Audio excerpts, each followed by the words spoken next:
And what do I know? Well, you seem to know a hell of a lot. So we're just trying to, kind of get to the root of what you know. Joy just fits together. It's too hard. People are so friggin' dense, They can't put that together. Absolutely. Cow, then another dead cow, then another God. dead cow. I mean, there was 30 dead cows there. 7 miles north of Corona, and here comes this A7, just coming down and buzzing us and everything. And I looked up, I said, Linda, how can this be happening to us, What? And he said, John, you'll never know what it's like to see your first alien. It would have been exposed the entire cover-up. We were ushered into John's amazing study. He's got televisions all over the wall. He's got photos of airplanes, celebrities, his family, and here we see a photograph of Area 51. This is a real photograph, high-resolution photograph. It's about 4 feet long. An amazing picture taken from what I believe was called Freedom Ridge. This has now been closed to public access, but somebody took a lot of care taking this incredible photo. And this is something that really captivated my interest. It's the F-19, which is supposed not to exist. John insists that this is flown covertly by the Navy. and what would seem to be planes he loves and planes he's flown. He's a very mysterious man. He has so many top secret contacts. You don't really know what he's flown and what he's actually just put on the wall because he loves the look of it. Here's a picture of the moon. It's about 3 foot by 2 foot. It's very high resolution, and in John's own words, this is before it was airbrushed by NASA. And here, what happened as soon as we sat down was that John immediately started talking about not the 3 astronauts that were killed in the fire on the Apollo 1 launch pad in January 27th, 1967, but 4 astronauts. There's a 4th astronaut whose existence has never been admitted by NASA. The whole thing has been covered up for very specific reasons, and here is John to tell his story. It's the best kept secret. I mean, it is. Now figure all those guys in mission control. They were all like between 25 and 35. So Right. it's been 40 years. So Okay. now they're between 65 and 35. There's some of them still living. Uh-huh. You know, I don't know whether they keep up to what's going on. So you're saying they knew what happened? Oh, absolutely. I mean, they were all there. They heard, I don't know if you've seen my stuff on the internet about what I assume that Gus Grissom said. You know, he said, okay, you assholes, you killed us, we're dead, this is a fire that could have been prevented, and you didn't do it, you know. He had a long time to say that. And all this stuff, I had all the Apollo records, all the, you know, the stuff, the accident stuff. And a lot of things happened. And the emails that I've gotten from Clark on it, you know, are very circumspect. He's very careful about what he says. And but in my mind, he's confirmed totally what happened without saying so in so many words. And basically, what I asked him was what was the name of the 4th astronaut, and he never gave it to me. But I found out from other sources who it was. So Are you at liberty to say? No. And the reason is because I want somebody to come to me and say, I know who it was, and then say the name. Wow, cool. So if we think we know, we could email you maybe? Absolutely. Just give me your last name and I'll tell you what it's. So what's so interesting about the reason they couldn't talk about the 4th astronaut, and of course when the fire happened, NSA cordoned off everything for 45 minutes while they took that body out. And then they opened it up, and then that's when the official investigation started. You read through all the scenarios, you can see where that 45 minutes fit into there, where they took that body out. Now the reason they didn't want anybody to know about the body is because he was part of the secret astronaut corps.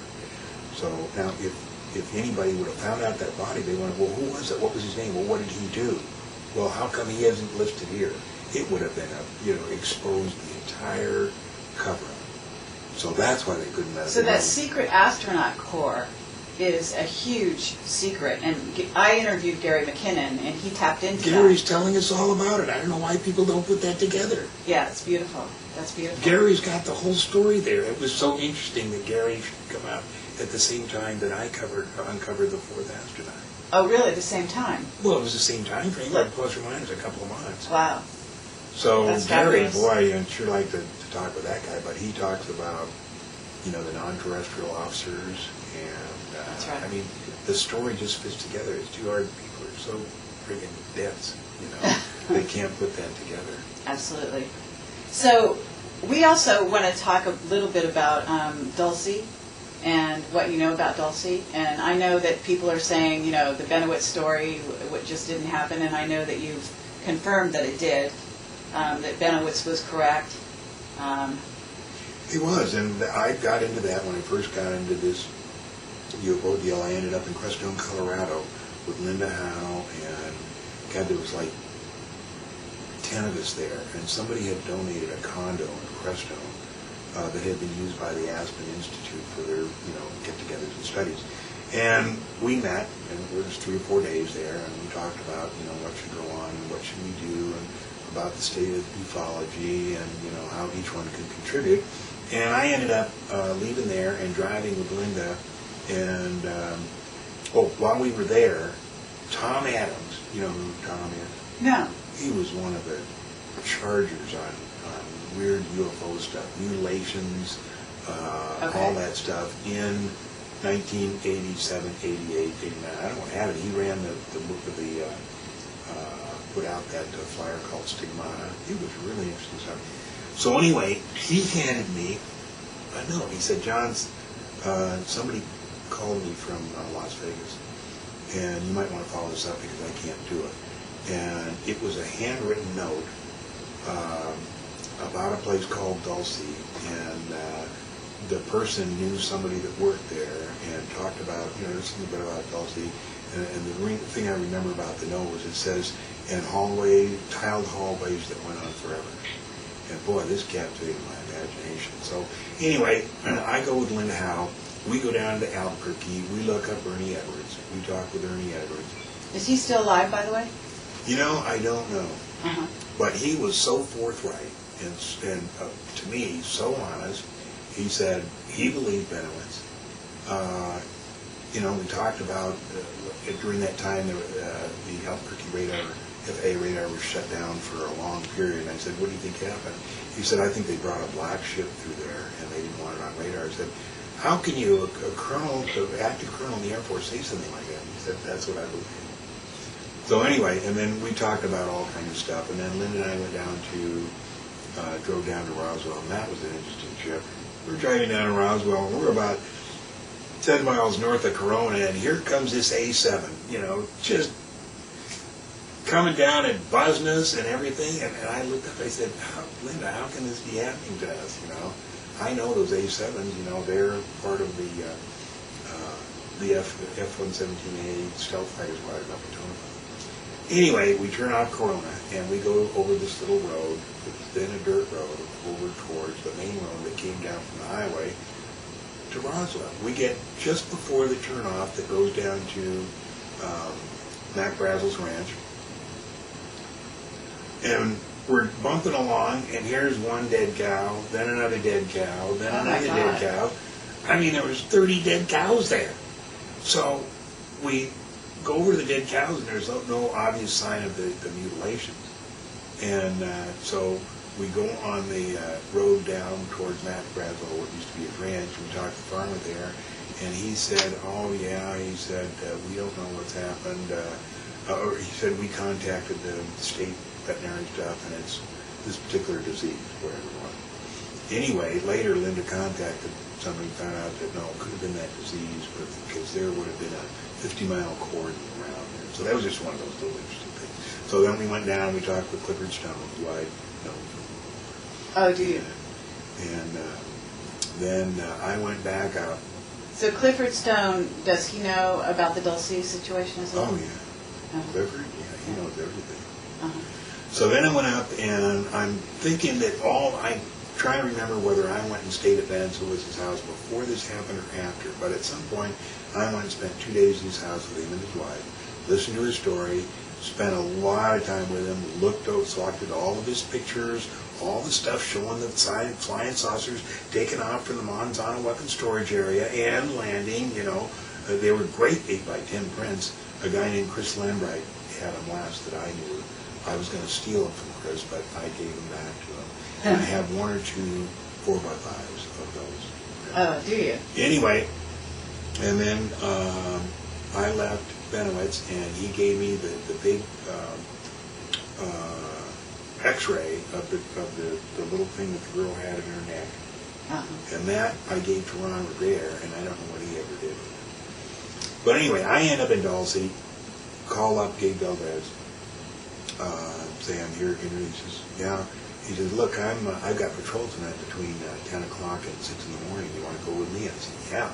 So he comes over, and I say, I'm John Lear. He says, I know who you are. I remember you were here 20 years ago in a Learjet.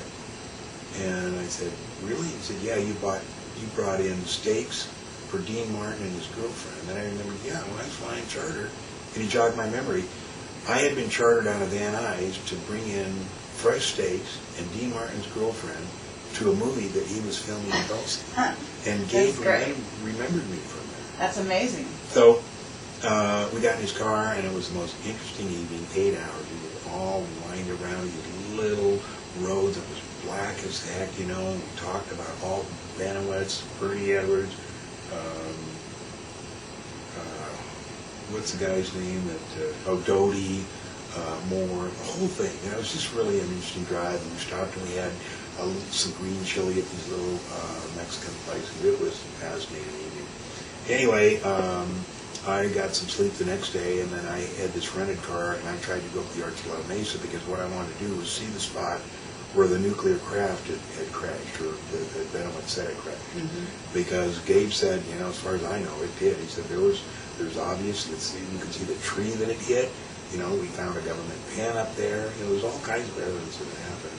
But it was in the winter, and I had this 2-wheel drive, and I tried to go up this back road up the Mesa, and I nearly went off in the canyon. So I never got up there. But, so that wasn't like guarded at that time? No, I don't think it is today. Oh, really? I don't know. That's interesting. I can show you the place where I went to go up there. But anyway, I get back to Vegas. I make contact with a person, and this person tells me the whole thing about, is his name Costello? What was his last name? The guy that worked at Dulce? Yeah, that sounds right. There's Costello and there's Schneider, Yeah, who come out of the public record. And we talked for days, weeks, months. And this person gave me pencil drawings of what that either she had seen in the video or Costello had described to her. Those ended up were the Dulce papers. Those were my drawings. As I mentioned on some thread the other day, the Dulce papers text is posted and on the internet, and that's what I typed from what the person who knew Costello told. That's my typewriter. That typewriter's out in the garage. It's an IBM, what they call executive, and it had proportional spacing. Right. And you know, those were my drawings. I made ink drawings with the pencil drawings. I still have the pencil drawings. I think the ink drawings I gave to Val. I haven't seen them around, but they may be around. I don't know. I have so many files I have, you know, out in the garage. You know, they're just, you know, I have some legal file 4-drawer cabinets here, 2 or 3, just full of this stuff. You know? Now, why do you think you're left alone? Why do you think you know so much, number one, and why do you think that the government leaves you alone? They don't bother anybody with secondhand Exactly. information. They got Phil because he was there. I will forever rue the day of not giving Phil Schneider, you know, enough attention because he's right here. He sat right here, told me his story, and it's not that I didn't believe it. It's that, you know, yeah, well, you know, maybe, you know, and it's too bad because he did have the story. I wish I would have given him more time than I did. And that happened with another person. I'll remember in just a second. Another person that I didn't give that much attention to. Uhauser. He came here, years ago, and told me all that stuff. Now there's a guy I didn't believe until later. What's his name up there? The S4 guy. Talking about Dan? Dan. I sat here and I watched 2 or 3 hours of the tapes, and I thought, that guy's been there. Nobody could make that stuff up. Now, the Dan Burris story is simple, but it's complex. He was there. He did work there.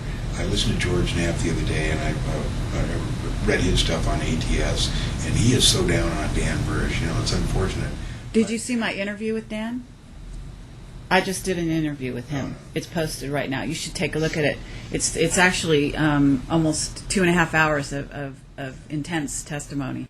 PM described Area 51 and S4. There's no question in my mind he was there. Right. But now there's something that's happening to Dan and something they're doing with him, and it all fits into Project Serpo. And, You think so? I think that it's a big, long-range disinformation program. But the bottom line is, Burris was up there. He worked up there, and it's really interesting. It's two bad people, when they look on these stories, it's either right or it's wrong. Right. They can't know that there's some parts that are correct, Exactly. some parts that are disinformation. They want it, left or right, bad or good, It's too bad. George Knapp, I've known him for years, and he's always, he's got some good ideas. I mean, he's done some tremendous work, but always seems to be about 3 years behind me, on, it takes a while to understand this, to get into this stuff. Well, how did you get into research? Because, you were a pilot. You had a lot of other things going on, but you really, what was the trigger that really got you deep into this stuff? I said that on the internet. I told them what happened. I was across town, a friend of mine, his name was Al Newell. We were shooting buddies together. In those days, IPSC was a big thing, International Practical Shooting Congress.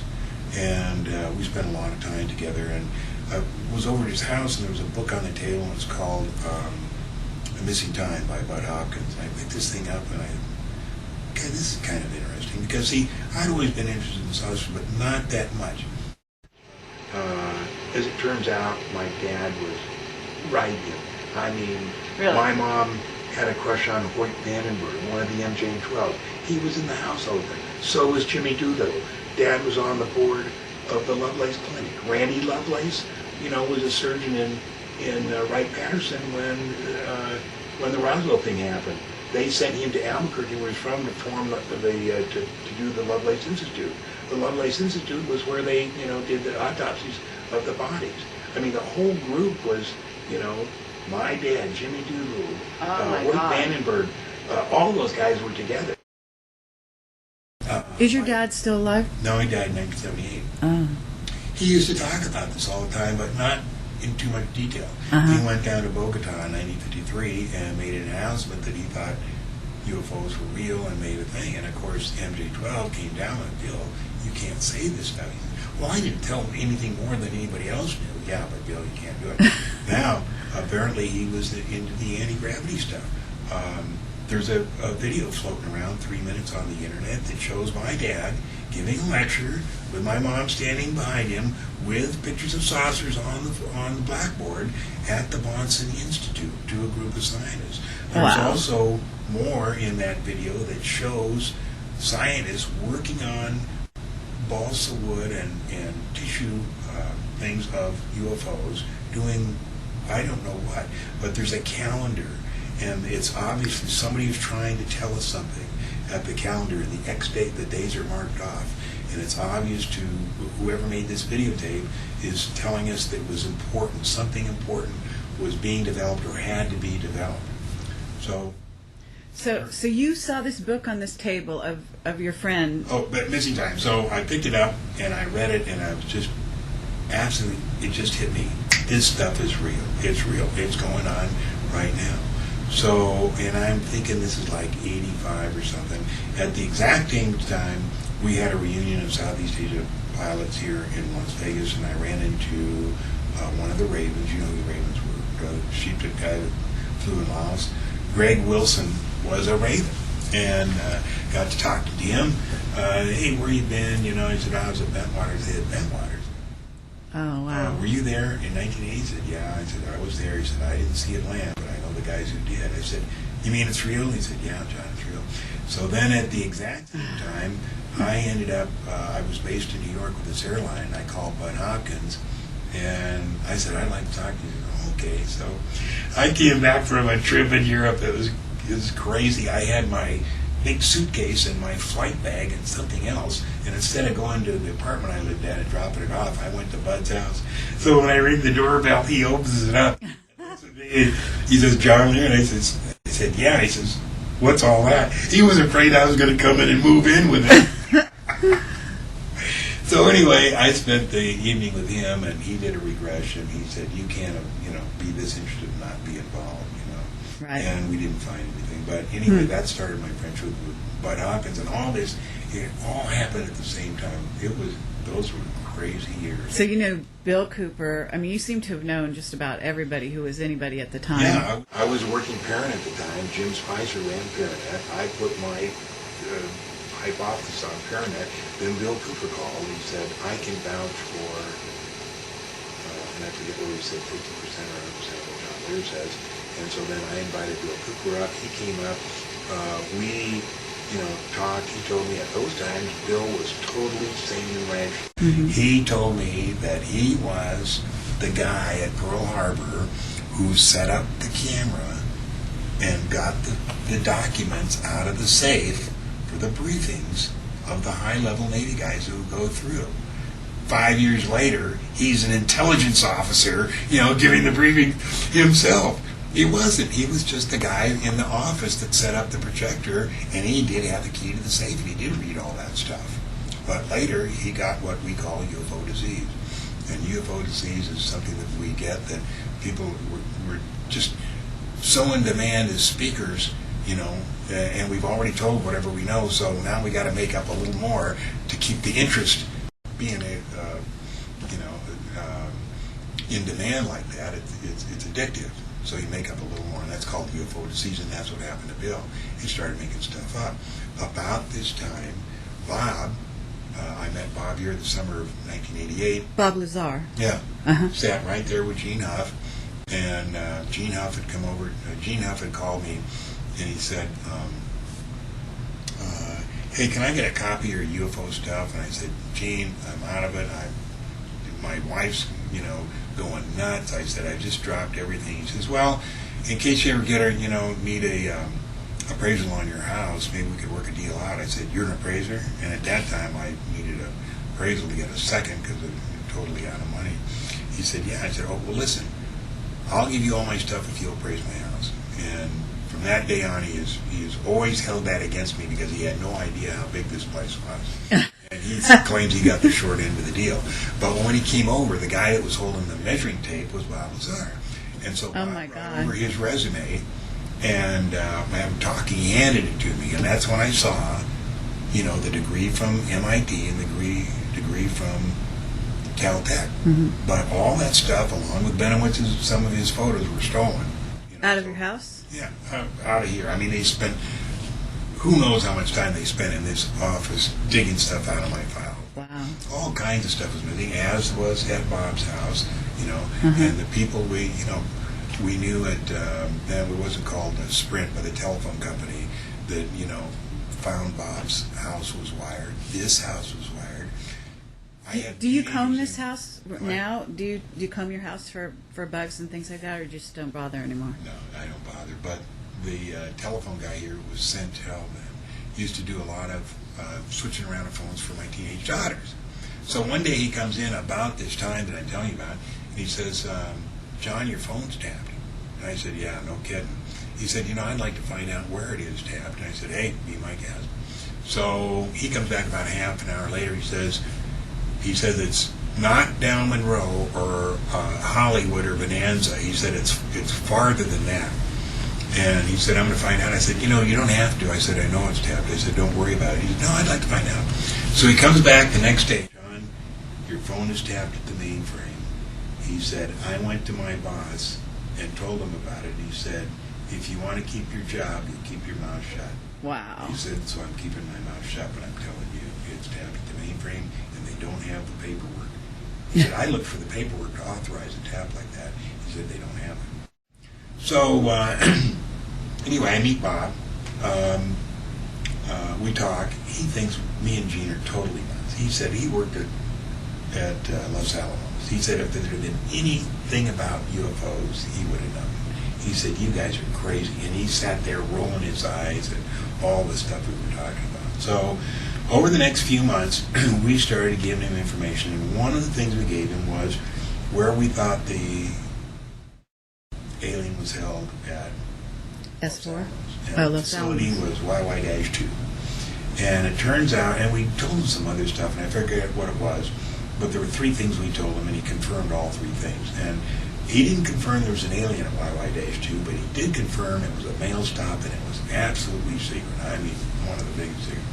So he decided to see if he could get a job up at Area 51. So he called Dr. Teller. And I thought I was there for the phone call. I may not have been. I may have been there when Dr. Teller called him back. But I remember Bob saying, Dr. Teller saying, do you want to work here at Livermore or do you want to work in Las Vegas? And Bob says, I want to work at Area 51. And Teller said, let me see what I can do. So then that was like in November of '88. And I remember Bob going for interviews at EG&G. And he told us exactly what they asked at the interviews. And it was very, very technical. And he said he did really good at all of it because he really knew what stuff, and he was really proud of himself. And he said the second interview, the first question was,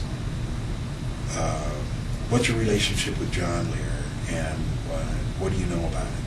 And Bob was talking to me, he said, I told him that I do know John Lear, I go over to his house, I think he sticks his nose in places where it doesn't belong. He said, what I didn't tell him is I also like to stick my nose in places that doesn't belong. So then the next thing I know is, I think I say December 6th. It could have been before or after, I don't remember, but this table wasn't here. There was two chairs there. He came in, it was at night. It was about 7 or 8 o'clock, and he sat down. I was writing checks, and he said, John, I saw a disc today. And I looked up, he said, what? He said, I saw a disc today. I said, there's ours. He said, theirs. I said, you went to Area 51? He said, yeah. I said, what are you doing here? I said, why did you find out what's going on and then tell me about it? He says, no. He says, you've taken so much crap over this thing. I'm telling you, I saw it. It's all real. So we spent, a couple hours here, and he said, I will answer your questions. I can't volunteer information. He made me ask the question. Mm-hmm. And then we went outside, stood outside, looked up at the stars. I said, well, if I want to go to Zeta Reticuli, which way do I go? He said, this way. And he was saying how they take off, and he had an explanation for why you have to go to the right first or this way, whatever it was. Anyway, but that went on for several months, and he'd come over whenever he got back and tell me what he saw. One night he comes in, sits down, and after the first night, we didn't talk in here anymore, and I forget what the trigger was, but we didn't discuss anything. So he's sitting there like this, and giving me the eyesight. So we walked out that door, out by the pool, and out by the stable. And as we walked by, Marilee, who was always suspicious of everything, says, where are you guys going? And I think, we're just going to go out in the back and talk. And so we went out in the back alleyway there, and I said, what? And he said, John, you will never know what it's like to see your first alien. I said, you saw him? He was alive? He said, yep. And he told me the circumstances, and he was being led down a corridor and S4 cars on each side. I had the drawing here that when he told me that, of what he said there was a door. He said it had a regular square window about 12 inches by 12 inches with the wire going through, and inside he saw the back of the grave is standing with the back towards him and talking to two scientists who were looking down like this, and they had their lab coat. And so that was just fantastic. And the story's going. You know, he was sort of, his house was trashed. You know, he basically left the government's employ. I mean, Okay, so, he was on the run, wasn't yeah, he? we go on, then it becomes, he's going back and forth up there. And so March 21st, I'm over at his house, and he's designing a doggy death ray. And a doggy death ray is because the dog, Marilee's dogs, are getting in our flowers. And he's going to design a little amplifier with a high-pitched sound which would keep him out of there. And it's Tuesday the 21st. And I remember watching TV, and it was the day they sent a missile from a boat, and it did loop-de-loops. And Bob said, they're going to test fly tomorrow night. You want to go see? And I said, yeah, but where can we go? And he said, I know a back road to the test site without getting on illegal property, still on BLM. We can see it. I said, great. So the next day, he and Gene and his wife, Jackie, I think there was four of us, get in my motorhome in the front here, and this was March 22nd. We drive up to Alamo and turn off the road to Rachel, and we're almost up that hillway, and the transmission went out. So, and it's at night, and he said, well, I got to be there at sunset because that's when they test fly.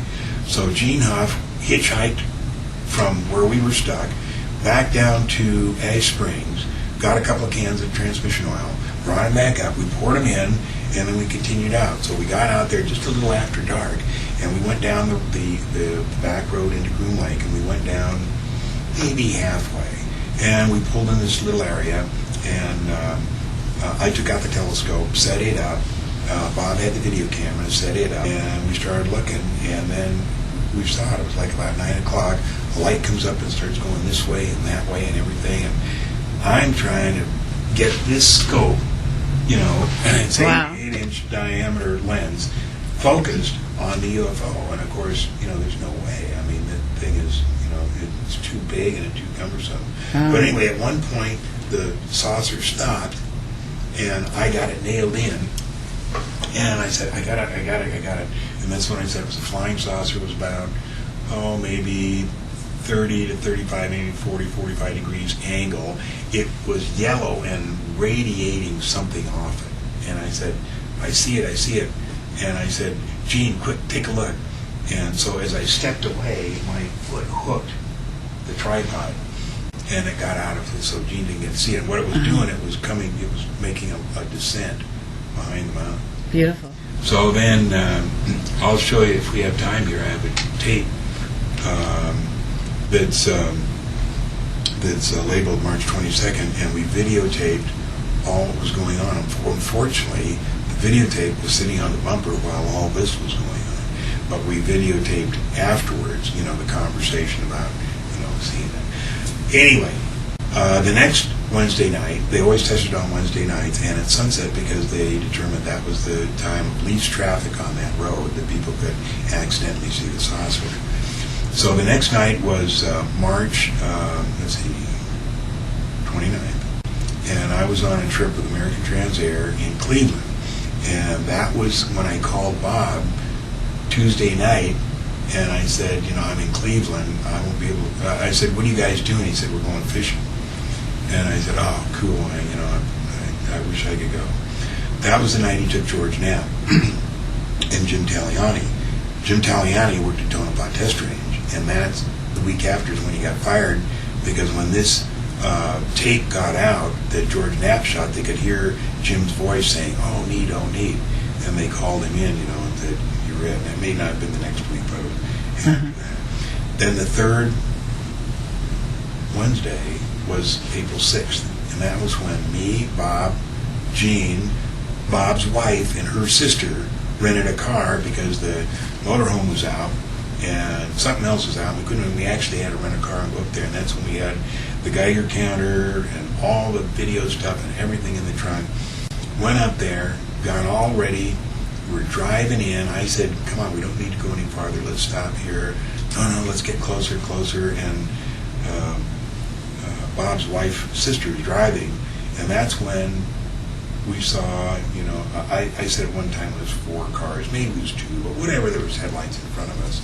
And I said, we got to get out of here. So I told, I forget what her name is, turn around carefully because we're in dust, in sand here and we don't want to get caught. So turned around and we started, hauling ass out of there. And when it was obviously we weren't going to get to the highway before they caught us, so we stopped. Bob says, look, I can't afford to get caught. I'm taking my gun. He had a 9mm. He said, I'm going out in the desert. And he said, when they leave, I'll come back. So we stopped. He goes out in the desert. I take the telescope, start setting it up, and they skid to a stop. And they're all standing around there with a machine gun, their port arms. And actually, I ran up to the vehicle. I put my hands on the top and said, what are you guys doing here? What's going on? And they said, we need to see my ID. And I said, yeah, I don't understand. What are you guys chasing us in the desert for? And they said, well, what are you running for? And so things calmed down. We showed our driver's license. They said, they made some calls. They said, look, we can't get you out of here because it's BLM land. But we make it awful uncomfortable if you stick around here. So, you make your own choice. So they left.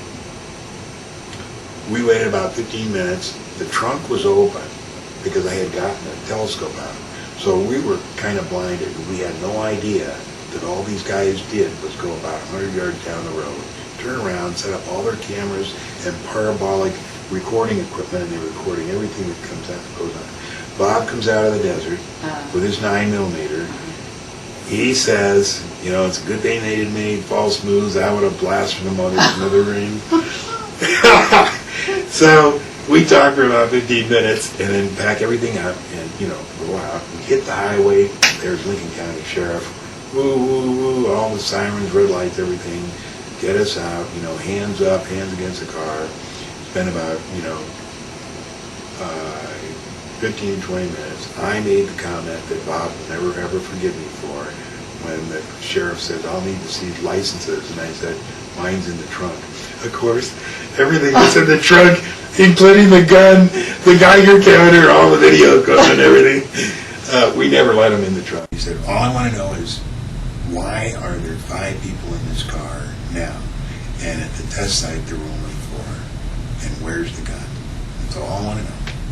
And we spent a good hour hemming and hawing. And at the end of the hour, he gets a call and he says, okay, his name was Lafreniere, Sheriff Lafreniere. He said, I don't know why I've been told to do this, but I've been told to let you guys go. Now, it doesn't make any sense to me, but those are my orders. So he said, I want you to get in that car, and I don't want to see you ever around here again. So we left, driving into town. Now it's, like 11 or 12 o'clock. We discussed, what was going on. And the next day, Bob gets a call from his boss, and I'm trying to remember what his name is. He says, Bob, don't go out to the airport. I'm going to pick you up. And I drove Bob up to Indian Springs, and which is the head of all the test site. And they literally took him out of the car with a gun in his ear, and they took him in there and said, Bob, now, when we gave you clearance and told you the secret, it didn't mean you were supposed to tell all your friends about the flying saucers. Now, do you want to work here or not? And Bob was non-committal. They had brought the guards that had caught us, or talked to us down to, prove that, we were there. And Bob was non-committal. And a few days later, he said, I'm not going back to work there. And we said, why? And he said, because the last time I went on that 737, he said, I could remember going up the boarding ramp, and I could remember coming back down the boarding ramp, but I cannot remember anything that went on after that, or between that. And he said, I don't want to work under those conditions. I'd rather not work under those conditions. Wow. Even, he said, I know what's going on, and it's great. He said, but I don't want to work under those circumstances. So that's why he didn't come back. Okay, well, that's fabulous stuff. I have a question. We met a guy that said underground in Area 51 that I don't know if the guy was like whacked out or what, but he said they have piles of like cocaine and they're drugging people, to get them to work there, basically. They fly them in, they give them drugs, they give them women.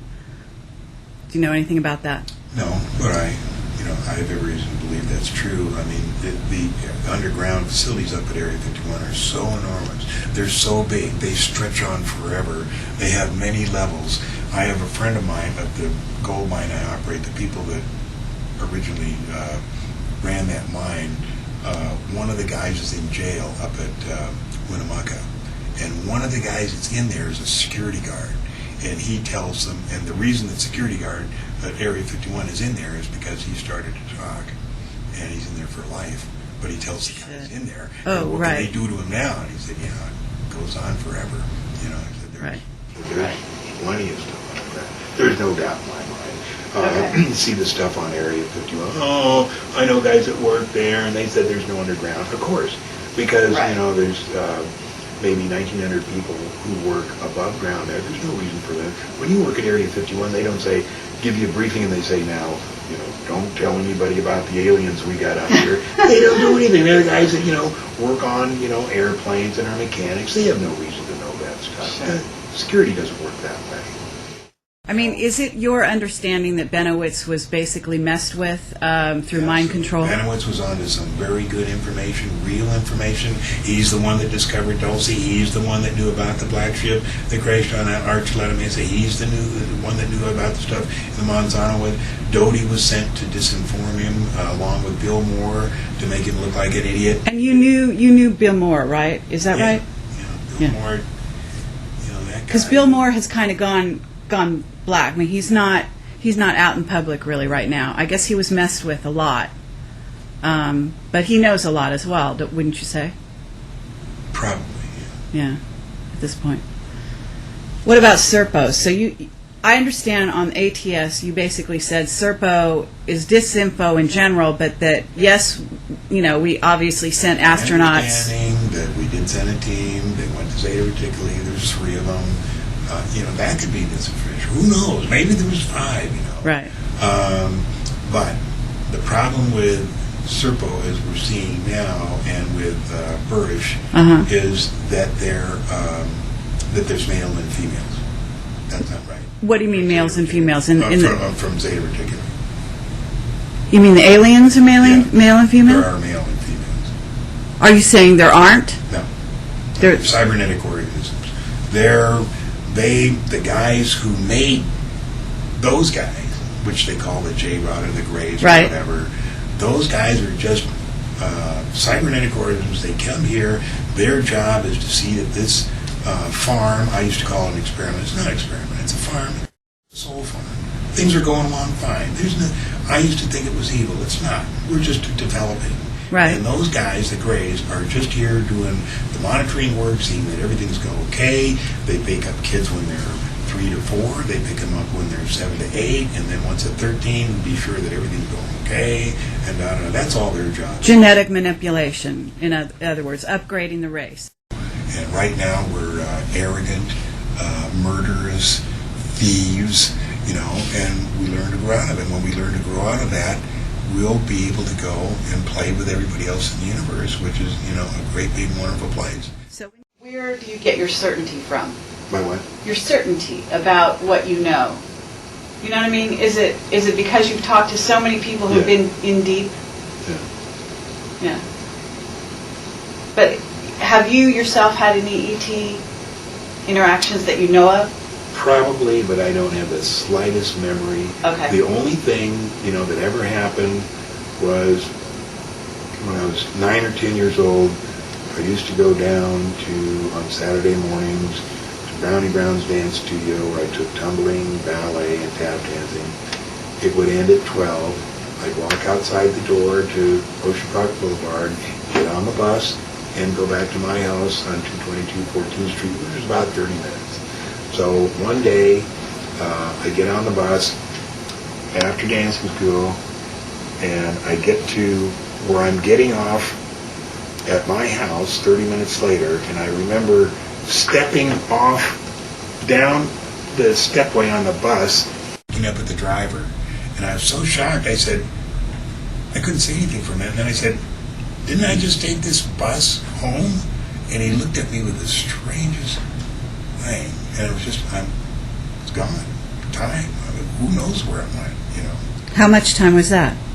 Probably, but who knows? Maybe. I don't remember being conscious of, 1 hour, 2 hours, but it had to be, an hour or so. Do you feel that the Greys are malevolent? No. Uh-huh. No. Okay. And are you aware that we're basically kind of building a shield around the planet to bounce off, basically have a war with aliens and that sort of thing? It's hilarious. I mean, our government is so arrogant. They know so little. Here they are, they think they're going to build a shield against, the Greys or whoever. There may be some kind of a war going on, but the basic theme, basically what Earth is all about is the development of soul. Mm-hmm. There's billions of Earths in the universe. Billions of them, just like Earth, in various stages of development. Some of them are not as advanced as we are. Some of them are more advanced. Mm-hmm. But it's it's all about the soul and getting bigger. Not being such murderous, arrogant, thieves and going on. We have to develop.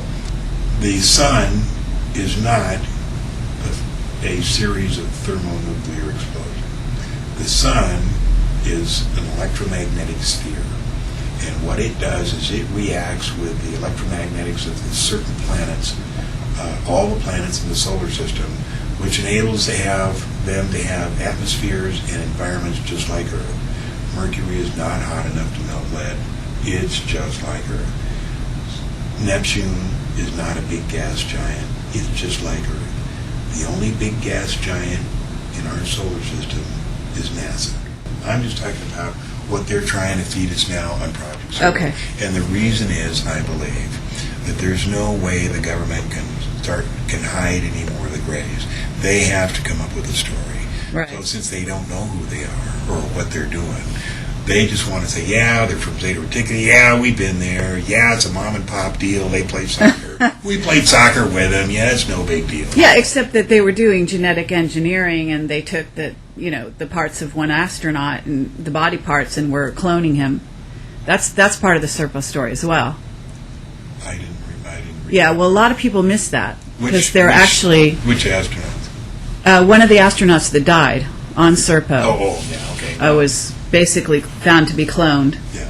And supposedly they almost started a war over finding that they couldn't, do last rites on their body, the body of their fellow astronaut. I mean, it's a great story, but who knows if it's true. And I may be wrong. I don't believe it. It's disinformation because. But we've been to Zeta Reticuli. I mean, so the root of the story is actually true. I mean, as far as you're concerned, or maybe because of what your contacts are telling you. Because there's some pretty deep-in people. I haven't seen, it's the day is 90 Earth hours long. I haven't seen that information come up. Okay. It's the fourth planet from Zeta Reticuli 2. So if you're standing on Reticulum 4, you're going to see both suns, Zeta 1 and Zeta 2. Wow. Yeah, because apparently there are pictures of some things like that. Great. Now, are you saying that you don't believe they're pictures, or are you No, laughing they could be. because there could be? They could be. Okay. And what do I know? Well, you seem to know it a hell of a lot. So we're just trying to, kind of get to the root of what you know. Yeah. What about Bobby Ray Inman? Do you know what his involvement is? Always been involved in MJ-12. Remember who Bob Exler was? Bob Exler was really a neat guy. I mean, he charged into this with me. I mean, he stood right there in that door and saw some kind of a beam come out of this place back here. We know, or I believe, that this whole mountain is combed with, That's quite a mountain you have behind you. Yeah. It's incredible. We believe it's all, there's, all kinds of bases, or whatever they call them, inside those things. It looks like it could. Exler saw that.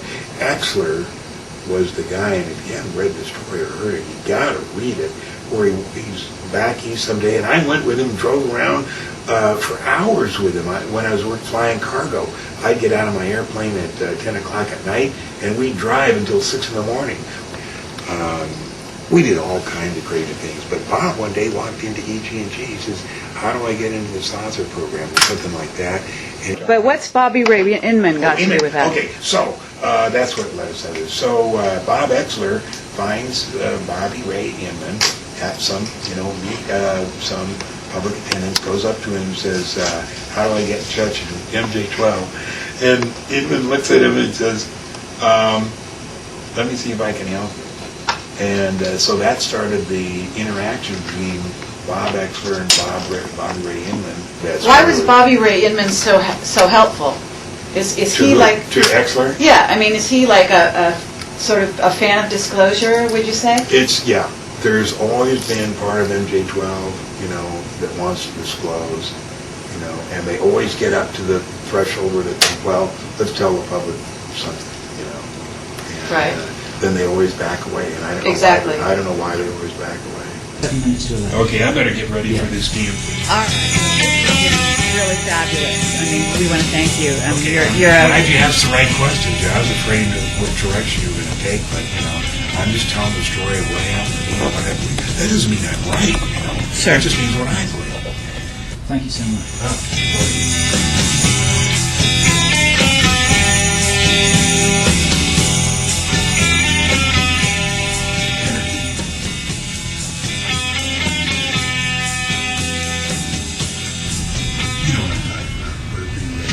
Oh, 0-point energy. Yeah. I never heard so much bullshit in my entire life.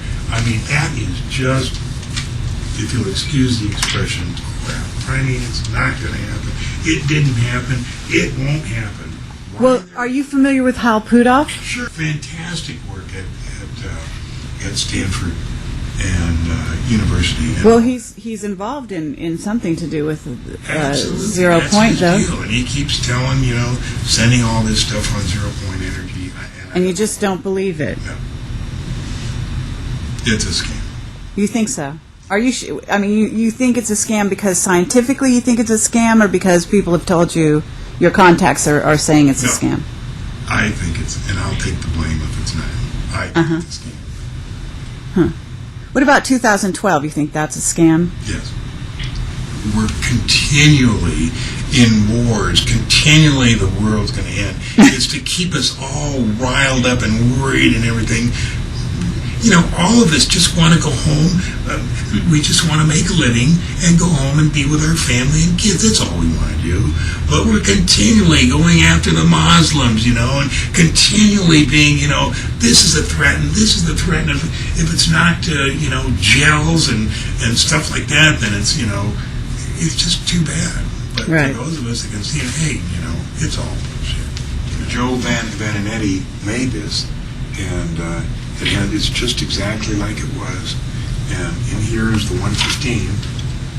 And Bob had 3 of these, and they came from Los Alamos. And the government stole 2 of them. And one of them is in a secret place in Vegas. And I thought that there was only 3 guys in the world that knew where it was. And reading George's stuff on ATS, he claims to know where it was, and I don't know whether he does or not. But that's the half-scale model, and I've got the drawing that Bob made to me in February of '90 of how it worked. In other words, the 115 was bombarded with protons, and the heat through a thermionic generator provided the positive voltage to run the ship, and then the gravity A wave was drawn off so that they could use it to go travel throughout the universe